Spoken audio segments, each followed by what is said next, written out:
One. माँ, भाई ने इस लड़की से क्यों शादी की? मुझे ये अधीरा बिल्कुल पसंद नहीं है। बेटी, अब क्या कर सकते हैं। मैं भी तुम्हारे भाई की शादी इस लड़की से नहीं कराना चाहती थी, लेकिन समर्थ की जिद के आगे मुझे झुकना ही पड़ा। समर्थ ने अपनी पसंद की लड़की अधीरा से शादी की है, लेकिन उसकी माँ मंजू और बहन सौम्या को अधीरा बिल्कुल पसंद नहीं है। समर्थ की माँ ने तो अपने बेटे के प्यार के आगे अपना सर झुका लिया और दोनों की शादी करवा दी। लेकिन सौम्या ने अभी तक हथियार नहीं डाले थे। वो अभी भी अपनी भाभी को घर से निकालने की हर मुमकिन कोशिश कर रही है। बहू, ओ बहू, आज चाय मिलेगी या नहीं? लाई माँ जी। एक तो समर्थ भी न जाने कहां से इस लड़की को पकड़ कर ले आया है। हर काम ऐसे करती है मानो हाथों में मेहंदी लगी हो। लीजिए माँ जी चाय। अच्छा, तो ले आई तू चाय। मुझे तो लगा था कि तू सुबह की चाय दोपहर के खाने के बाद देगी। माँ जी, दूध वाला लेट आया था, इसलिए चाय बनाने में लेट हो गई। इतने में सौम्या वहां आ जाती है। माँ, मैं अपनी सहेली देविका से मिलने जा रही हूँ, शाम को आऊंगी। सौम्या, मैंने तुम्हारे लिए नाश्ता बना दिया है, पहले नाश्ता कर लो फिर चली जाना। मुझे आपके हाथ का बेस्वाद खाना नहीं खाना। मेरी सहेली देविका बहुत अच्छा खाना बनाती है, मैं उसके यहाँ खा लूंगी। ओके माँ, बाय, मैं चलती हूँ। सौम्या के जाने के बाद मंजू अपनी बहू पर चिल्लाते हुए कहती है, बहू, तूने इतनी बुरी चाय बनाई है, इससे अच्छा तो तू जहर पिला देती, कम से कम वो मीठा तो होता। अगर मेरे बस में होता तो चाय की जगह जहर ही दे देती। कुछ कहा तूने? अब नहीं माँ जी, मैं दूसरी चाय बना देती हूँ। रहने दे, मैं जा रही हूँ अपनी बहन के घर। तो घर का सारा काम करके रखना, शाम तक आ जाऊंगी। और हाँ, रात के खाने में कुछ अच्छा बना लेना। मंजू अधीरा पर हुक्म चलाकर चली जाती है। अधीरा बड़बड़ाती हुई किचन में जा रही होती है कि तभी समर्थ वहां आ जाता है। अधीरा, नाश्ता लाओ जल्दी से, ऑफिस के लिए देर हो रही है। क्या करोगे नाश्ता करके? किसी को भी मेरे हाथ से बना खाना पसंद नहीं आता। आप भी बाहर ही कर लेना नाश्ता। लगता है माँ और सौम्या ने फिर तुमसे कुछ कहा है, तभी तुम्हारा मूड इतना खराब है। तुम माँ और सौम्या की बातों का बुरा मत माना करो। मैंने माँ के खिलाफ जाकर शादी की है ना, इसलिए वो तुमसे कुछ उखड़ी उखड़ी रहती है। लेकिन मुझे पता है, जिस तरह तुमने मेरा दिल जीत लिया, उसी तरह तुम माँ और सौम्या का दिल भी जीत लोगी। बातें बनाना कोई आपसे सीखे। अब आपको ऑफिस के लिए देर नहीं हो रही?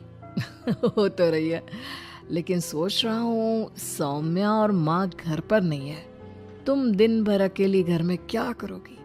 मैं आज ऑफिस की छुट्टी कर ही लेता हूँ। नहीं नहीं नहीं, मैं घर में अकेली रह सकती हूँ, आप ऑफिस जाओ। चलो जाओ और अपना काम करो। समर्थ ऑफिस चला जाता है और शाम को जब सभी घर आते हैं, अधीरा सबके लिए बड़े प्यार से खाना तैयार करके रखती है। सौम्या सबसे पहले किचन में जाती है। अरे वाह, खाने की तो बहुत अच्छी खुशबू आ रही है, लेकिन मुझे इस खाने का मजा किरकिरा करना ही होगा। सौम्या खाने के अंदर बहुत सारी हल्दी डालकर चली जाती है। उसके बाद अधीरा सबके लिए खाना लगाती है, लेकिन किसी को भी खाना अच्छा नहीं लगता। छी भाभी, कितना बुरा खाना बनाया है। इससे अच्छा तो आप हमें मना ही कर देती कि आप खाना बनाएंगी ही नहीं, तो हम बाहर से ही कुछ अच्छा खाकर आ जाते। कम से कम हमारे मुंह का स्वाद तो नहीं बिगड़ता। बहू, तूने हम सबको सुबह बिना खाना खाए निकाल दिया, और अब भी हमें बिना खाना खाए सोना पड़ेगा। क्या करती हो अधीरा? तुम्हें खाना बनाना भी नहीं आता क्या? दिमाग खराब कर दिया। समर्थ गुस्से में वहां से चला जाता है।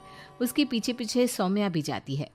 भैया, हमने आपसे कितना मना किया था कि इस लड़की से शादी मत करो मत करो, लेकिन आपने हमारी एक नहीं सुनी।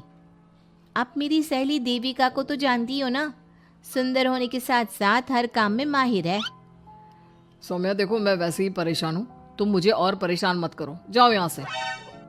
सौम्या ने समर्थ के दिल में अधीरा के लिए नफरत डालने की कोशिश की। अगली सुबह अधीरा जल्दी सोकर उठी और सबके लिए नाश्ता बना लिया, लेकिन समर्थ बिना कुछ खाए ही ऑफिस के लिए निकल गया। सौम्या भी ये सब नोटिस कर रही थी। उसने देविका को घर पर बुला लिया। देविका, आज भैया बहुत गुस्से में है। आज तुम ऐसा खाना बनाओ कि भैया उस अधीरा की तारीफ करना भूल जाए। सौम्या, तुम ये सब क्या कर रही हो? तुम्हारा भाई शादीशुदा है, वो कभी मुझसे शादी करने के लिए तैयार नहीं होगा। लेकिन तुम तो भाई से पहले से ही प्यार करती थी ना। हाँ करती थी, लेकिन ये उन दिनों की बात है ना। चुप रहो तुम। अगर तुम्हें भैया को पाना है तो तुम्हें वही करना होगा जो मैं कहूंगी। सौम्या ने जैसा जैसा कहा देविका ने वैसा ही किया। देविका ने बहुत ही स्वादिष्ट खाना बनाया। शाम को सभी लोग इकट्ठा हुए और सबने एक साथ मिलकर खाना खाया। इतना मजेदार खाना खाकर सबने देविका की खूब तारीफ की। समर्थ ने अपनी पत्नी को ताना देते हुए कहा, अधीरा, देविका ने कितना अच्छा खाना बनाया है। तुम्हें देविका से खाना बनाना सीखना चाहिए। अब तो ये रोज की बात हो गई। सौम्या हर बार देविका को अपने घर बुलाती और किसी न किसी बात पर अधीरा को शर्मिंदा करती। सौम्या अपने भाई की बात देविका से कराने लगी। अब समर्थ भी देविका से प्यार करने लगा। सौम्या ने अपने भाई से कहा, भैया आपको देविका पसंद है ना? अरे तुम ये क्यों पूछ रही हो? क्योंकि मैं चाहती हूँ कि आप देविका से शादी कर लो। अरे सौम्या, ये मुमकिन नहीं है, क्योंकि देविका मुझसे शादी करने के लिए कभी तैयार नहीं होगी और अधीरा भी इस रिश्ते से खुश नहीं होगी। आप देविका की चिंता मत करो, उससे मैं बात कर लूंगी। आप बस अधीरा भाभी को समझा दो। सौम्या की बात सुनकर समर्थ अधीरा के पास जाता है। वो उससे अपनी और देविका की शादी की बात करता है। अधीरा, मैं देविका से शादी करना चाहता हूँ। क्या? आप शादी करोगे? लेकिन क्यों? क्योंकि मैं उससे प्यार करता हूँ। प्यार तो आप मुझसे भी करते थे। कल कोई और लड़की पसंद आ जाएगी तो तीसरी शादी कर लोगे? देखो अधीरा, तुम्हें घर में कोई पसंद नहीं करता। तुम्हारी शादी मैंने माँ के खिलाफ जाकर की थी। अब तुम मेरे और देविका के बीच में मत आओ, प्लीज। क्यों बीच में ना हो? मैं ये शादी नहीं होने दूंगी, आप चाहे कुछ भी कहो। अधीरा के लाख विरोध के बावजूद भी सौम्या और मंजू ने समर्थ की शादी देविका से करवा दी। आखिरकार सौम्या अपनी भाभी की सौतन ले ही आई।